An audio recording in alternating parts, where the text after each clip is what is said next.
जी रंजना जी। प्रणाम। सुंदर साथ जी, यहाँ महाराज जी को सब वृत्तियों ने घेरा।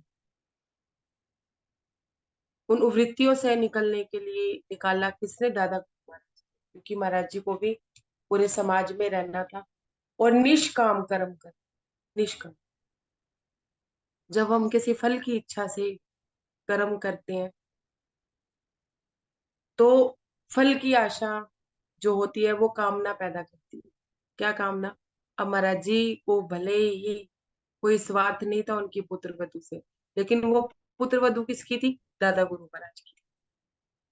तो पहले तो वो दादा गुरु महाराज के तन से चिपके, फिर वो उनकी बहू के तन से चिपके, फिर उनके बेटे से भी उनको कहीं ना कुछ मोह रहा होगा।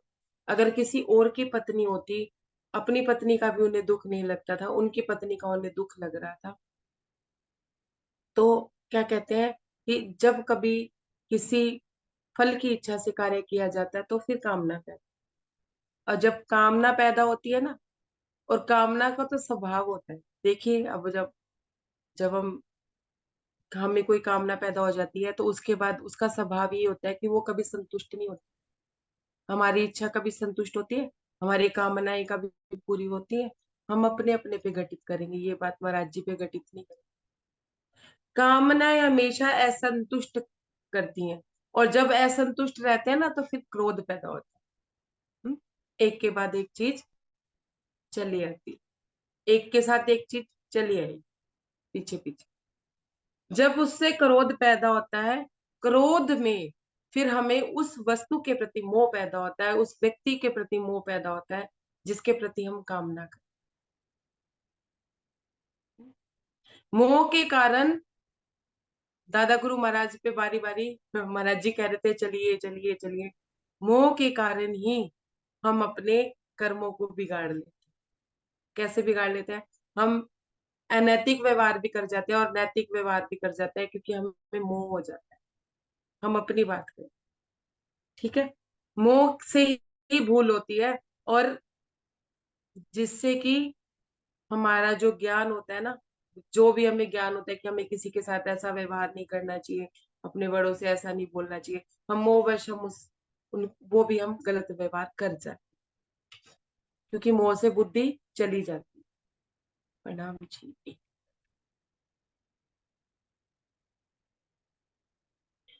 मोह से बुद्धि का अंत हो जाता है, बुद्धि काम ही नहीं करती है क्योंकि मोह है।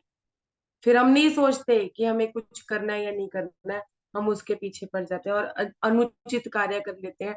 इस वजह से समाज भी उनका दुश्मन हो जाता है। जब हम अनुचित कार्य करने शुरू करते हैं, हमारा दुश्मन हो जाता है। फिर ये पतन का कार्य बनता है। फिर हमारे जीव का स्तर बढ़ ही नहीं पाता, क्योंकि हम मोहवश कार्य कर रहे हैं, तो हम निचले स्तर का कार्य भी कर जाते हैं कि नहीं नहीं, हमें ये वस्तु चाहिए ही चाहिए। तो सुंदर सा जी, महाराज जी में इतनी वृत्तियां तो नहीं, लेकिन हाँ, वो तन से चिपक गए उनकी पुत्र वधु के तन से, कि उन्हें बचा लीजिए, आप उन्हें बचा लीजिए। महाराज जी दादा गुरु महाराज उनको क्या कह रहे हैं कि हाँ, मैंने तुम्हें वचन दे रखा है ना, मैं इसे जिंदा करूंगा तो मैं करूंगा। और सब जानते थे सोनगिरी के लोग कि दादा गुरु महाराज जो कह देते थे वो हो जाता था। पहले तो उन्हें कोई जानता ही नहीं, महाराज जी ने ही सबको पहचान कराई। हम्म और उसके बाद से लोगों का विश्वास दादा गुरु महाराज की तरफ बढ़ा। अब दादा गुरु महाराज की तरफ जब लोगों का विश्वास बढ़ा, आज तो दादा गुरु महाराज की पुत्र वधु का धाम गमन हुआ था, कल तो हर घर में डेथ होनी थी। प्रकृति का नियम है।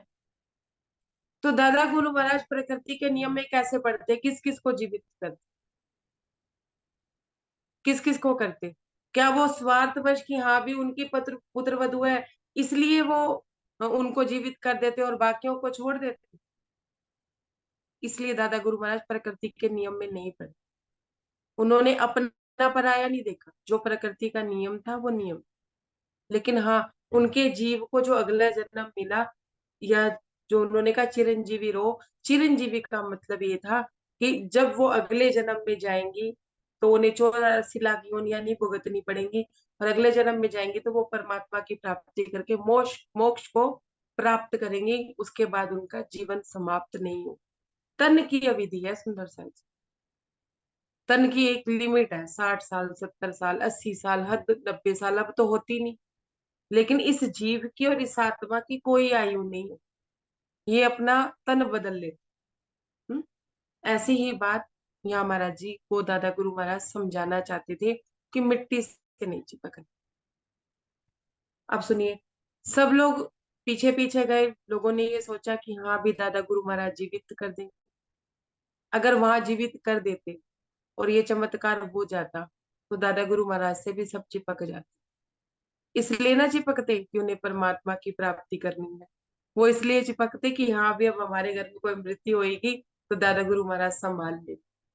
कोई चमत्कार देखना होगा, मतलब कुछ भी प्रॉब्लम होगी, कुछ भी समस्या होगी, तो वो चिपकना चाहते उनसे।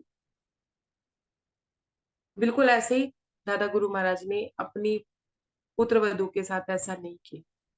लेकिन महाराज जी को चिंता भी सता रही है, फिर भय भी हो रहा है। अब देखिए, मोह भी महाराज जी कर रहे हैं उनकी मिट्टी के साथ। अब सुनिए, जब लोगों की आग्रह पर, प्रार्थनाओं पर भी दादा गुरु महाराज ने उनको जीवित नहीं किया, वो इसलिए नहीं किया कि सब उनसे चिपकते और वो प्रकृति के नियम में अड़चन भी नहीं डालना चाहते। इसलिए सब दादा गुरु महाराज की तरफ तो देख रहे थे, पर दादा गुरु महाराज कोई एक्शन नहीं ले। ये बात कि जब वो चलने लगे तो उनको, उन्होंने कहा कि चिरंजीवी रहो, उसका भाव भी महाराज जी नहीं समझे। और दादा गुरु महाराज के चेहरे पे क्यों वो चिता की अग्नि जैसा क्रोध था सुंदर साथ जी? क्यों था? क्यों देख रहे थे वो महाराज जी को इतने क्रोध से? महाराज जी कह रहे थे, दादा गुरु महाराज महाराज जी को संकेत देना चाहते थे कि अगर तुमने भी अपने जीव के स्तर को मोह माया में अगर कर लिया वापस से लिप्त, तो तुम्हारी भी मृत्यु हो जानी जरूरी। तो महाराज जी को ऐसा लग रहा था, मृत्यु जैसा भय लग रहा। स्पष्ट बोला धन ने कि उस दिन तो इतना भय लगा, हमें लगा भय इतना, मौत ना कर सकती थी भयभीत। गुरुदेव साहिब ने इतना डर लगा जैसे वो मौत से। सॉरी। जब वो मंगलवार वाली बात आई थी, वो घोड़ी बाबा ने कहा था कि तुम्हें मैं मंगलवार को देख लूंगा, तुम्हारी मृत्यु हो जाएगी, महाराज जी डरे थे। महाराज जी कहते हैं कि मैं मौत से इतना नहीं डरा जितना मैं अपने सतगुरु महाराज से डर आया। हम्म? क्यों आया? कि दादा गुरु महाराज ने सांकेतिक रूप से कह रहे थे कि अगर जीव का स्तर नहीं बढ़ाना है या आगे की यात्रा नहीं करनी है तो यहीं पे ही प्राण त्याग दीजिए, अपने जन्म को खत्म कर दीजिए। सुंदर साथ जी, ये हमारा भी सिखापन है। हमारा क्या सिखापन है कि अगर हम इतनी यात्रा करने के बाद मोहवश अपने बच्चों से चिपकाव करते हैं, उनके तन से चिपकाव करते हैं, अपने पति से चिपकाव करते हैं, या अपनी नौकरी से चिपकाव करते हैं, या भौतिक वस्तुओं से चिपकाव करते हैं और अपनी जीव की यात्रा को नहीं आगे बढ़ाते, धन दौलत से चिपकाव करते हैं, तो हमें भी, अगर हमारी इस जन्म में जागृति नहीं है ना, अगले जन्म में होनी है, तो इस जन्म को फिर खत्म हो जाने में ही भलाई है। अगर जीव का स्तर नहीं बढ़ रहा है, आगे आगे हम आगे की यात्रा नहीं कर पा रहे हैं, अपनी साधना पूरी नहीं कर, क्योंकि हम मिट्टी से चिपक गए। मिट्टी। कोई सुंदर साथ अगर राज्य में नहीं लगा है तो दूसरा सुंदर साथ कह रहा है ये राज्य में लग जाए, ये अपना समय ना खराब करे। हम नहीं कर सकते सुंदर साथ जी किसी की जागृति, जागृति करते हैं राज्य, जागृति होती है हुक्म से। हम सिर्फ ये कर सकते हैं कि जिस तरह की यात्रा हमने पार करके अपना रास्ता तय किया है, हम रास्ता सुंदर साथ को दिखा सकते हैं। हम जागृति कर सकते हैं, ये बात बिल्कुल भी नहीं। जागृति करेगी उसकी खुद की लगन, है ना, उसका विश्वास, उसका ईमान, जो यात्रा करना चाहे। और करनी माफक कृपा, कृपा माफक करनी, जैसी हमारी लगन होगी वैसी हमारे ऊपर कृपा होगी, और जैसी हमारे ऊपर कृपा होगी, जैसे जैसे कृपा होनी शुरू होगी, वैसे वैसे हमारी करनी बदलती चली। तो जागृति का पहला कदम होती है जिज्ञासा, एक चाहत, एक लगन, धनी से मिलने की, धनी से धनी में खो जाने की। ये लगन होती है खुद में, तब हमें सुंदर साथ जो हमें बताता है वो बात हमारे हृदय में जाती है। सुंदर साथ जी अनुभव से समझिएगा अपने आप में एक बात, जो मैंने अनुभव किया मैं आपके सामने रखती हूँ, कि कभी कोई बात सुंदर साथ इतनी गहरी बता रहा होता है और हमारे अंदर बात नहीं जा रही होती है। बात बुद्धि समझ रही है कि बात गहरी है, लेकिन हृदय में नहीं जा रही। क्यों नहीं जा रही है? क्यों? क्योंकि हृदय में अभी किसी न किसी के प्रति उस समय, मैं ये नहीं कहती हर समय, उस समय किसी न किसी के प्रति मोह है। कहीं ना कहीं अहंकार भाव ज्यादा है, कि सब कह रहे हैं लेकिन बात अंदर जा ही नहीं रही है। बात गहरी है ये भी समझ आ रही है, लेकिन अंदर नहीं जा रही। कहीं ना कहीं अभी अंदर बहुत सारी चीजें भरी हुई हैं, जिस वजह से वो बात नहीं जा रही है। मोहवश, अहंकारवश, ईर्ष्यावश, द्वेषवश, कुछ भी हो सकता है। होता है ऐसा, या मेरे साथ ही ऐसा होता है? अगर हमारा ध्यान नौकरी में है, मान लीजिए कि नौकरी का तो क्या है, आज नहीं तो कल कोई ज्यादा पैसे देके कम देके हमें उठा के ले ही जाएगा अपने स्वार्थ पूरे करने के लिए। लेकिन जब तक ना मिले ना तब तक दिमाग में नौकरी ही चलती है। फिर राज्य की कोई कितनी भी गहरी बात बता दे, वो बात ही अंदर नहीं जाती। कोई जरूरी थोड़ी ना किसी व्यक्ति की वजह से ना जा रही हो, वस्तु भी हो सकती है, परिस्थिति भी हो सकती है, स्थान भी हो सकता है। कोई परिस्थिति ऐसी होती है कि हम इतने दुख में और इतने शोध में होते हैं, क्रोध में भी होते हैं कई बार, कि सामने वाला हमें समझा रहा है, हमें बात समझ नहीं आ रही, हमारे अंदर बात नहीं जा रही है। क्योंकि हमारे अंदर पहले ही इतना कुछ भरा हुआ है, कैसे जाएगा? तो अपने आप को क्या करना है, हमें हल करना है। अगर हमने जीवन समर्पित कर दिया, अगर महाराज जी ने दादा गुरु महाराज को समर्पित कर रखा था अपने आप को, और उनकी मूर्त अपने हृदय में ले रखी थी, फिर उनको दादा गुरु महाराज से इतना आग्रह करना ही नहीं चाहिए, वचन लेना ही नहीं चाहिए। जो हो रहा था उनकी इच्छा से हो रहा था। अगर हमारे जीवन में सब अच्छा अच्छा हो रहा है, हमें एक पल राज्य आनंद दे रहे हैं, तो हम क्या कह रहे हैं? धनी की बहुत मेहर है कि धनी ने मेरे साथ मेरे को इतना आनंद दिया, मुझे इतनी बातें ठीक करवाई कि मैं उनकी उनकी तरफ बढ़ने लगी। और अगर जरा सा कुछ गलत हुआ नहीं, जरा सा कुछ उल्टा सुल्टा हुआ नहीं, तुम्हारा मन चाहा नहीं हुआ, बस बात ये है कि गलत तो वो भी नहीं हुआ, पर तुम्हारा मन चाहा नहीं। सुख और दुख क्या है सुंदर सा जी? मन चाहा हो गया तो सुख है, मन चाहा नहीं हुआ तो दुख है। जब तुम्हारा मन चाहा नहीं हुआ तो पिटने बैठ गए कि हाँ अभी ये क्यों हो गया, ये क्यों हो गया। मतलब वो राज्य ने नहीं किया, वो परिस्थिति भी तो राज्य ने ही बनाई। कोई चीज तुम्हें बनाने के लिए ही बनाई होगी ना। अगर किसी ने चार ताने तुम्हें दे दिए तो कोई ना कोई बात होगी, ऐसे ही थोड़ी ना दे दी। तुम्हारा भी कोई स्वार्थ होगा। राजी वो भी कहते हैं हटा दीजिए अपना स्वार्थ भी। जब दूसरों का स्वार्थ तुम्हें दिखता है, अपना स्वार्थ नहीं दिखता कि तुम्हारा अपना भी कोई स्वार्थ? क्यों चिपक करना चाहते हो किसी से? यहाँ महाराज जी का कोई स्वार्थ नहीं था सुंदर सा। लेकिन महाराज जी क्यों जुड़े थे उनके साथ? क्योंकि वो दादा गुरु महाराज की पुत्र वधू थी। पहले महाराज जी के तन, दादा गुरु महाराज के तन से चिपके, फिर उनके परिवार वालों के तन से चिपके। दादा गुरु महाराज ने बिल्कुल नहीं चिपकने दी, बिल्कुल भी नहीं चिपकने दिया। अब महाराज जी को ये बात समझ में अभी नहीं आ रही है, और महाराज जी भय खा रहे हैं किनसे? दादा गुरु महाराज से। महाराज जी कहते हैं मेरी एक दिन ऐसी हालत नहीं रही कि मुझे 1 या 2 दिन भय रहा। मेरी भय वाली स्थिति कितने दिन रही, और ये बात दादा गुरु महाराज जान गए। वो सतगुरु ही क्या, वैसे तो महाराज दादा गुरु महाराज सब जानते ही थे, जानी जानते।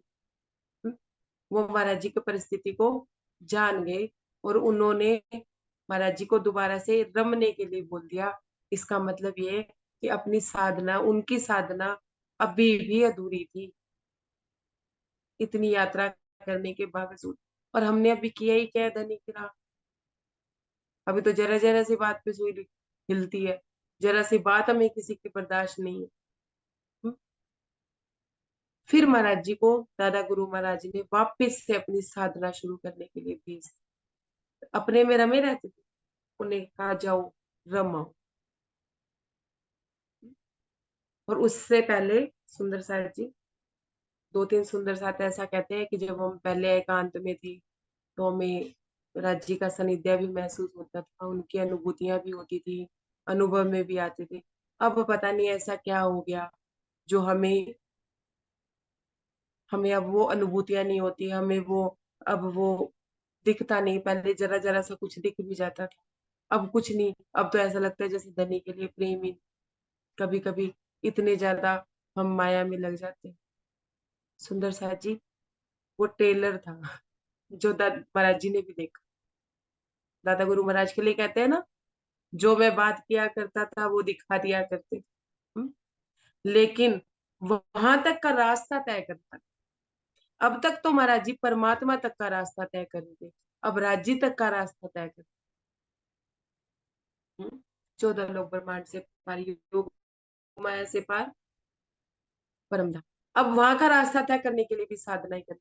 अब महाराज जी हमसे, जो हमारे सदगुरु होते हैं, जिनके सानिध्य में हमें उन चीजों का अनुभव होता है या उनका दर्शन होता है, तो उसके बाद हमें अपनी साधना भी शुरू करनी पड़ती है। अब महाराज जी फिर से अपनी साधना शुरू करें, इसलिए दादा गुरु महाराज ने उनको रमने के लिए भेज दिया। ये प्रसंग यहाँ समाप्त होता है। किसी का कोई प्रश्न है वो पूछ सकते हैं, कोई संशय हो मन में, कोई बात ट्रिक करती हो, या कोई बात दिल को ना लगती हो, आपके अनुभव में नहीं आई होगी, लेकिन अगर आप मंथन करेंगे और अपने आप में देखेंगे तो आपको अनुभव में भी आएगी। क्योंकि महाराज जी सिर्फ मेरे हृदय में नहीं है, आप लोगों के हृदय में भी। ये बात मैं रोज इसलिए कहती हूँ कि सुंदर साथ अंध भक्ति करती। हम्म? कभी किसी के लिए, कभी किसी के लिए, अपने ही बैठे हृदय में बैठे राज्य को वो नहीं पहचान। छठा दिन मोमिनों का है, जो सुंदर साथ अपनी साधना कर रहे हैं, जो धनी से मिलना चाहते हैं, धनी में डूबना चाहते हैं, उनके लिए है ये बात, हर किसी के लिए नहीं है। कि अब आपके हृदय में भी महाराज जी है, आप भी बात करेंगे तो एक ना एक दिन तो महाराज जी जवाब देंगे। किसी का कोई प्रश्न है? मिट्टी वाली बात बताऊं? मिट्टी हाँ वाली जी। बात दोबारा बताऊं? मिट्टी और घड़ा वाली। मिट्टी सुंदर साथ जी, मिट्टी को लेके कुम्हार ने मटका बना दी। हम्म? ऐसे समझ लीजिए कि हमारे से ही हमारा बच्चा पैदा हुआ। ये ऐसे सब मैं एक, अब इसी स्तर पे बात समझाऊं, कैसे समझिए। ठीक है। और बीच में कौन है? हमारे हस्बैंड है। कुल कुल किसका चल रहा है? हस्बैंड का चल रहा है? और हम बच्चे से इतना मोह कर रहे हैं, मिट्टी से इतना मोह कर रहे हैं कि हमें पता नहीं चल रहा, हम उसके जीव के स्तर को नहीं बढ़ा रहे। देखिए, माँ बचपन में अपने बच्चे को तैयार करके बिल्कुल रेडी करके कहाँ भेजती है? स्कूल भेजती है। स्कूल भेज के, स्कूल क्यों भेजती है? कि बच्चा आगे पढ़ेगा लिखेगा और अच्छी नौकरी करेगा और बुढ़ापे में हमारा सहारा बनेगा। करते हैं ना ऐसा? हकीकत बताइए, ऐसा है या नहीं? ऐसा है? कभी क्लियर किया आपने अपने बच्चों से कि हम तुमसे प्रेम इसलिए कर रहे हैं, या तुम्हें ये किस्तें इसलिए दे रहे हैं, या तुम्हें इसलिए पढ़ा रहे हैं कि तुम बुढ़ापे में मेरे मेरा सहारा बनो? हम्म? ऐसी हाँ बात करते क्लियर? हैं। हाँ करते हैं। नहीं, बच्चों को क्लियर कर देते हैं कि बुढ़ापे में तुम मेरा सहारा बनोगे और तुमने ये करना है वो करना है तुम्हें। नहीं। नहीं अब तो नहीं, हम ये चाहते हैं कि हम प्रेम अंदर से मंच कर। होता अंदर हाँ से होता बताइए। है। लेकिन उम्मीद तो हाँ, रखते हैं दीदी ना, उम्मीद तो रखते हैं कि बुढ़ापे उम्मीद में मेरा रखते सहारा। हैं। यही तो गलती है ना, उम्मीद तो तुमने रख ली, लेकिन बच्चे को बोला तुमने नहीं नहीं। क्यों? तो अब बच्चे का तो स्तर क्या है कि जैसे हमारे मम्मी पापा अपना जीवन चला रहे हैं, ऐसे हम भी अपने बच्चों का चला। हम्म? क्या करते हैं? जो देखते हैं वही आगे करते हैं, क्योंकि हमने तो हाँ सिखाया ही नहीं ना उनको कुछ। हमने सिखाया उनको कि नहीं बेटा, नहीं हम तुम्हारे दादा दादी को पाल रहे हैं, तुम्हें भी हमें पालना है, या हम तुम्हारे नाना नानी को पाल रहे हैं, तुम्हें भी हमें पालना है, ऐसा कुछ सिखाया? जीव का स्तर नहीं नहीं। बढ़ाते। हम्म? वो सिर्फ उसको प्रेम करती है, अंधा प्रेम, मोह करती है। अगर वो इससे प्रेम करती होती, वाकई में उसको उसकी मिट्टी से प्रेम ना होता, उसके जीव से प्रेम होता, तो वो उसका स्तर भी बढ़ाती साथ साथ। नहीं बेटा, परमात्मा को पाना हमारा मेन लक्ष्य है। धनी देवचंद जी को सब प्रणाम करते हैं, ज्वारदास महाराज जी को सब प्रणाम करते हैं, राम रतन महाराज जी को सब प्रणाम करते हैं। अपना बेटा बन जाए ऐसे तो, शुरू से ही ऐसे लक्षण हो जाए, धनी देवचंद्र जी जैसे, महाराज जी जैसे, मतलब धनी देवचंद्र इसको जी भी से सब तो प्रणाम करेंगे। नहीं, ये तो अभी से ही लग गया है परमात्मा में, लगने ही नहीं देते हम अपने बच्चों को, लगने देते हैं। तो ये क्या है, मिट्टी कह रही है मिट्टी से, माँ कह रही है बेटे बच्चे से मुझे बच्चा चाहिए, मिट्टी चाहिए मुझे, मेरा बेटा चाहिए, उसके जीव का स्तर नहीं चाहिए है। और मिट्टी कह रही कुमार कह रहा है भाई ये भी तो मिट्टी से ही बनी है, तू भी मिट्टी है ये भी मिट्टी है, पांच तत्व का शरीर तू है और पांच तत्व का ये है। अरे नहीं नहीं, बीच में कुम्हार है, कुम्हार कौन है, पति है, उसका कुल है। हम्म। तो कुम्हार कहता है भाई मैं भी तो मिट्टी से ही बना हूं, तू भी मिट्टी मैं भी मिट्टी ये भी मिट्टी, मिट्टी से क्या लगाव कर रही है। और मान लीजिए और जो उस मर मटके, गई, जो एक मरी वो मिनट, भी मिट्टी। हाँ, अब मान लो उस मटके में छेद हो, तो मिट्टी कहेगी क्या मुझे वो मटका चाहिए। नहीं। तो छेद तो हमने खुद ने ही कर रखे हैं। वो पूछो कैसे, वो ऐसे कि बच्चे के जीव का स्तर तो बचपन से बढ़ाया नहीं। हम्म।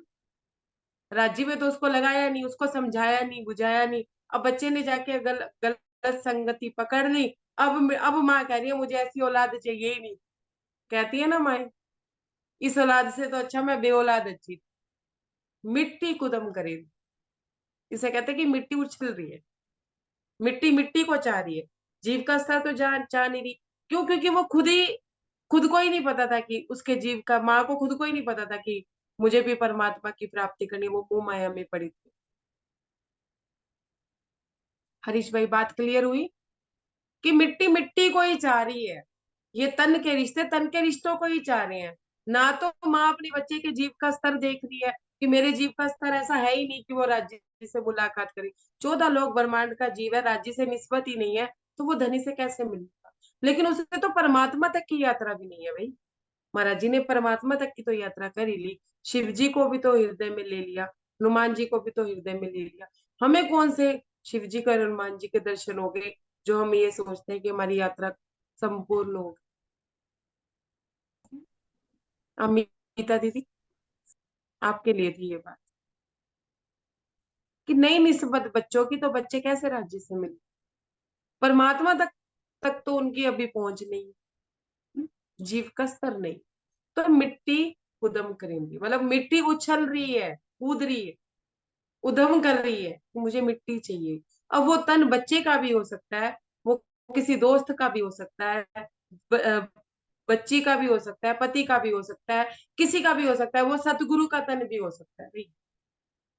महाराज जी ने मेरे हृदय में एक बात बोली कि मैं अक्सर, ये मेरी बिल्कुल पर्सनल बात है जिसका मेरा मंथन अभी चल रहा है, लेकिन फिर भी मैं आप लोगों के आगे रखती हूँ। मैं महाराज जी के पीछे पड़ी रहती हूँ कि महाराज जी मेरे सामने किस तन में आओगे, आपने वाणी में प्रॉमिस कर रखा है कि मेरी फेरी लगी रहेगी जब तक आत्म नहीं जगी। जिस तन में मैं आपको देखना चाहती हूँ वो तन मुझे आपके जैसा दिखता नहीं जी, उस रहनी नहीं दिखती, कभी कोई चीज नहीं दिखती, कभी कोई, क्या मेरी वृत्ति ऐसी है कि मैं आपको पहचान नहीं पा रही है, या मेरी अभी तक इतनी यात्रा नहीं।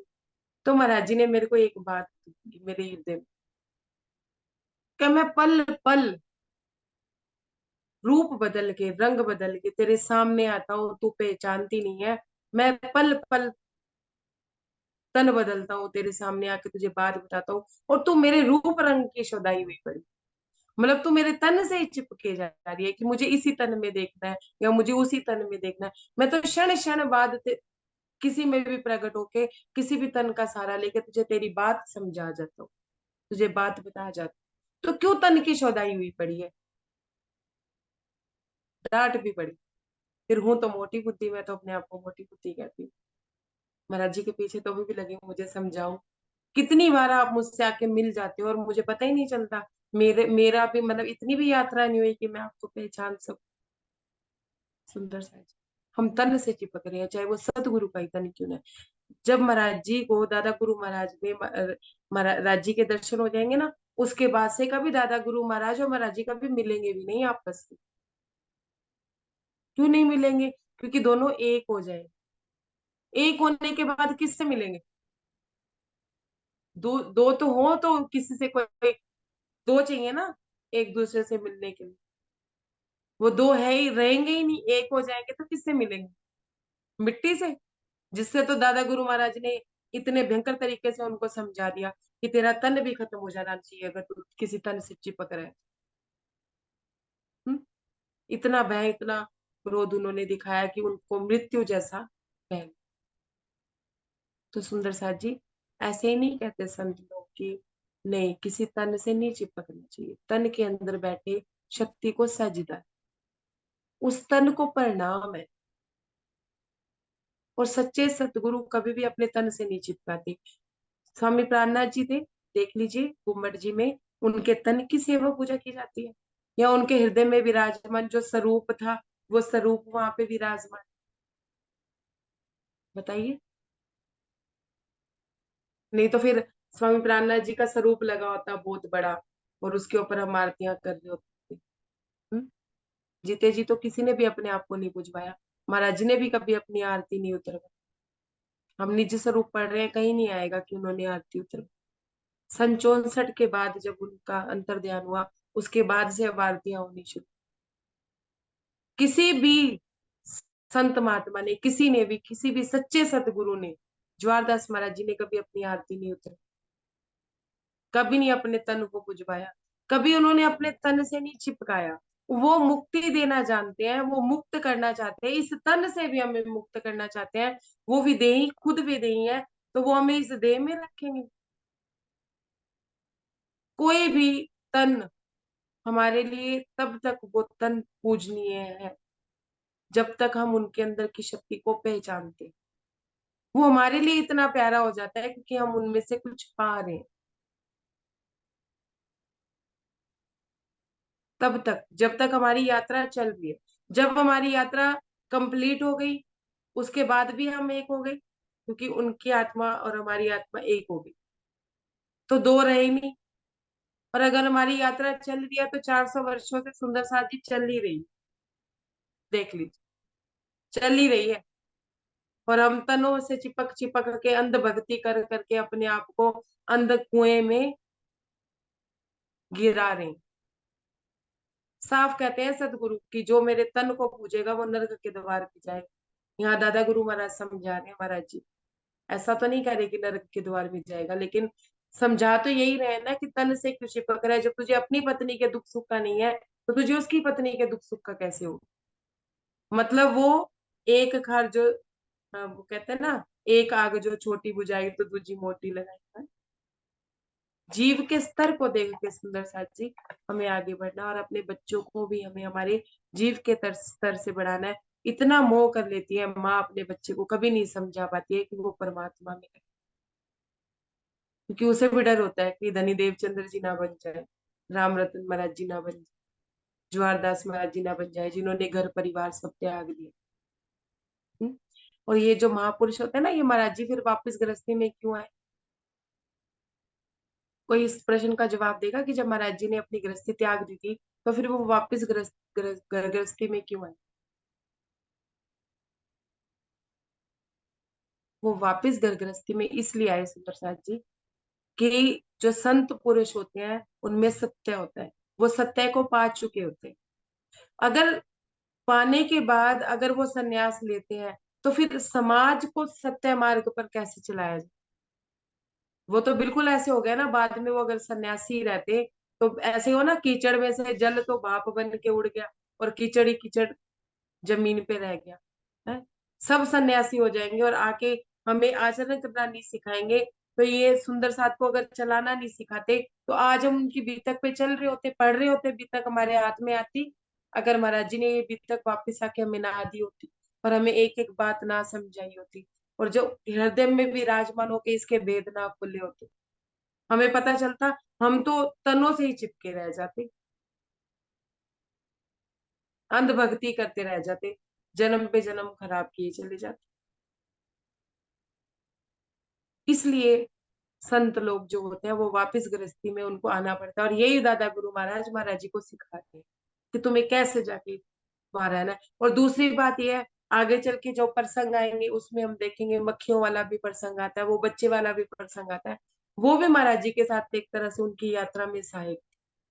कि उन्हें पता चला कि दादा गुरु महाराज अपनी पुत्र वधु को जीवित कर सकते थे, पर उन्होंने प्रकृति के नियम में एक तो हस्तक्षेप नहीं किया, दूसरा उन्होंने उनके जीव के स्तर को देखा, तीसरी जो सबसे बड़ी बात थी कि सोनगिरी के लोग उनसे चिपक जाते, वो चिपकवाना नहीं चाहती थी किसी को भी अपने साथ।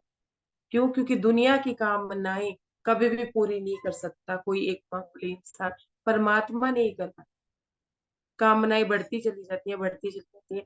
ऐसे ही सुंदर सा जी, अगर हम सोचे कि हमारी कामनाएं पूरी हो जाएंगी, हम सोचते हैं ऑफ सीजन में राज्य से जाके मिल ले, है, और हम सोचते हैं चलो ये काम हो जाए उसके बाद हम धनी में लगेंगे, बच्चे की शादी हो जाए उसके बाद धनी में लगेंगे, अपनी उम्र कंप्लीट हो जाए, 4 5 साल 6 साल कमा ले उसके बाद धनी में लगेंगे, बुढ़ापे में धनी में लगेंगे। तो कामनाएं एक के बाद एक चलती चली जाएंगी। धनी कहते हैं अगर तुझे मेरे से मिलना है तो सब कुछ छोड़ के, सब न्यौछावर करके। अब जीव में इतना बल होना चाहिए, हमारी आत्म में परात्म की पुकार इतनी होनी चाहिए कि एक समय पे विरह होता है जीव का, फिर एक समय पे परात्म जब विरह करने लगती है, परात्म विरह करती नहीं है क्योंकि वो धनी से मिली हुई होती है, धनी का ही अंश होती है, लेकिन फिर भी एक समय पे अपने प्रीतम से मिलने के लिए परात्म भी जीव से कहती है भाई तूने निकलना है तो निकल, मुझे तेरे से कुछ लेना देना नहीं है, मैं किसी दूसरे जीव के ऊपर जाके बैठ जाऊंगी, लेकिन मुझे मेरे धनी के सुख नहीं। यहाँ तक का विरह होता है सुंदर साथ जी। सिर्फ दो आंसू बहा लेने से विरह नहीं हो जाता। अभी तो हम अपने ही तन से चिपके हुए हैं, तो दूसरे के तन से तो कैसे ही नहीं चिपके। क्लियर होगी बात? समझ मिट्टी वाली बात समझ आ गई? हरीश भाई तो चले गए। किसी का कोई और प्रश्न है?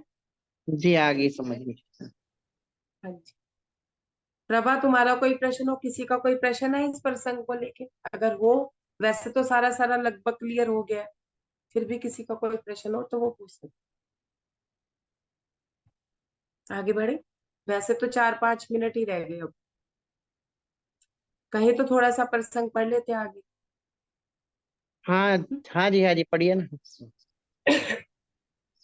प्रणाम जी, क्या कह रहे हैं कि प्रणाम जी। आज्ञा, आज्ञा, हाँ एक जी, हाँ जी, हाँ जी। हाँ, अभी जैसे दादा गुरु ने अपने बहू को वैसे जीवित नहीं किया, पर इससे पहले के प्रसंग में दो मतलब जो थे बाहर के सुंदर साथ से जैसे भी बोले, उनको तो जीवन दान दिया था, तो वो किस वजह से दिया था उन्होंने? उसमें भी तो ये वो बात इस हो वजह- सकती थी कि मतलब उनसे चिपक सकते थे जो वहां के लोग थे। अब तो जो व्यक्ति, पहले देखो, पहले जो व्यक्ति दादा गुरु महाराज की बुराई करता, हम्म कहीं ना कहीं अब परमात्मा को देख रहा था ना। मैं स्टोरी के माध्यम से बताऊंगी, छोटी सी स्टोरी बताती हूँ कि एक व्यक्ति रोज मंदिर जा रहा है और एक व्यक्ति रोज परमात्मा को लठ मारने जा रहा है। बारिश का मौसम आया तो वो लठ मारने वाला तो अपने टाइम टू टाइम गया कि मैं रोज ही लठ मारने जाता हूँ, मैं तो परमात्मा को लठ मार के ही आऊँ। और जो सेवा करने के लिए जाता है वो कहते हैं चलो आज बारिश है नहीं जाती। तो वो लठ मारने वाला व्यक्ति भी परमात्मा ने उसको भी दर्शन दे दिए। सुना होगा ये कहानियां, आप लोगों ने सुनी होगी। अब वो ज्यादा दादा गुरु महाराज की बुराई कर रहा था, तो कहीं ना कहीं वो परमात्मा को देख रहा था, कुछ कुछ ना कुछ परमात्मा का अंश, उसका जीव का स्तर कुछ था जो उसने इतनी बुराई कर दी।